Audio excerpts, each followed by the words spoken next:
All right, welcome to The Explainer. Today, we are diving deep into the story of a song that pretty much took over everyone's social media feed. And then, get this, it went on to break a world record.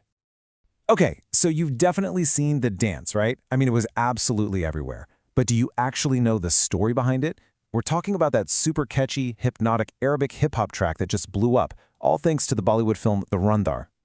And when I say everywhere, I am not kidding. We're talking more than 5.7 million Instagram Reels.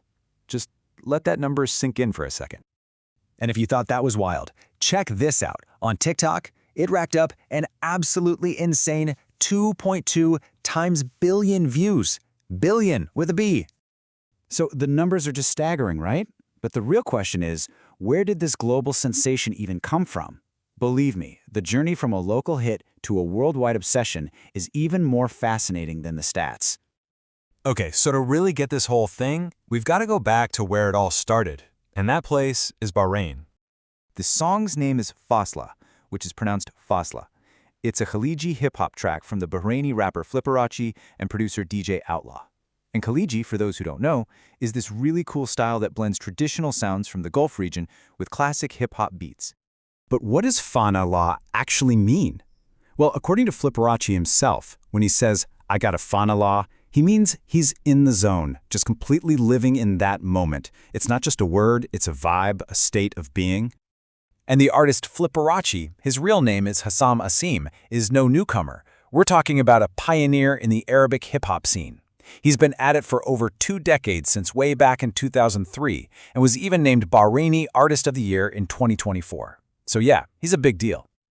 Okay, so we have a hit song from a major artist in Bahrain, but how does that become this massive Indian viral sensation? Well, this is where the story takes a really unexpected turn, all thanks to Bollywood. The song literally exploded onto the global scene when it got featured in the 2025 Bollywood blockbuster Dhurandhar.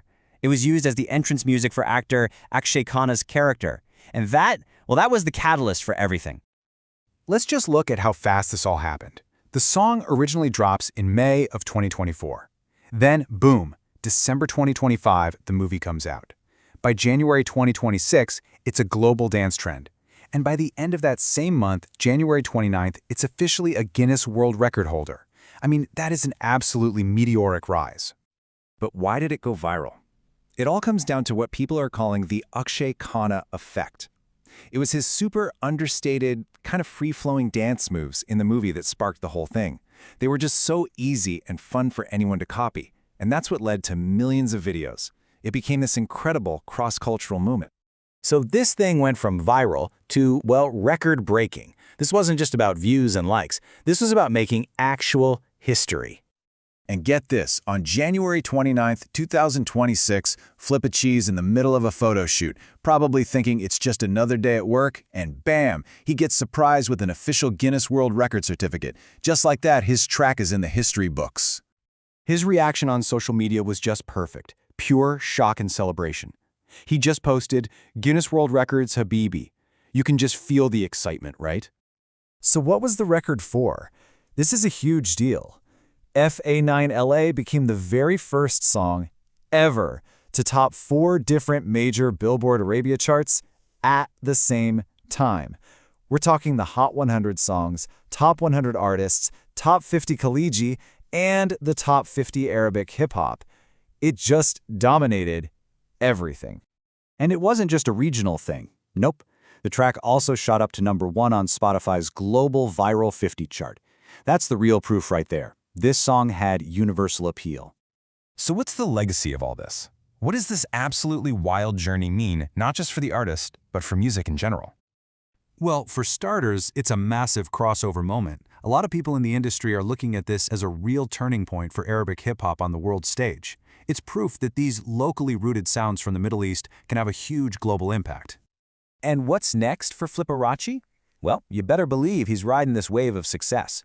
He's already announced his first ever tour in India, kicking off March 14th, 2026, so he can connect with this giant new fan base he's built. You know, a quote from Spotify's Mark Abujaude really sums it up perfectly. He said, "Fangla is a reminder of how quickly music can travel. Seeing a song from Bahrain chart globally shows how far locally rooted sounds can go. And that's really the big takeaway here, isn't it? Digital platforms have just erased the borders. A unique sound from one place can create a shared vibe, a shared fungla for the entire world. So, when you look at it all, the story of Fine Nyla is just a perfect example of how borderless music is today. And in an age where trends can catch fire overnight, it really leaves you with a question, doesn't it? What's going to be the next sound to cross the globe?